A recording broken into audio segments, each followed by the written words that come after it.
समस्तीपुर जिला के कल्याणपुर प्रखंड के बरहेत्ता में सीडीपीओ के खिलाफ आक्रोशित लोग सब जम कर सड़क पर प्रदर्शन कलन और रोड जाम कर दिलन। समस्तीपुर जिला के कल्याणपुर प्रखंड क्षेत्र के बरहेत्ता चौक के पास सीडीपीओ के मनमानी के लोग ग्रामीण गुस्सा फूटल और दरभंगा समस्तीपुर मुख्य मार्ग के घंटों जाम कर दिल गए। जाम के कारण लगभग 2 घंटा तक यातायात सड़क पर बाधित रहल।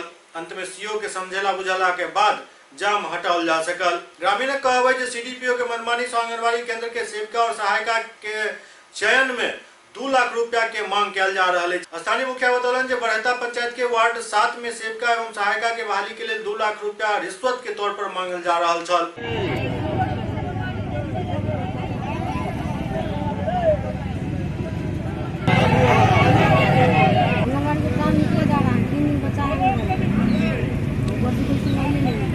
आपकी क्या मांगे हैं? हम लोग मांगे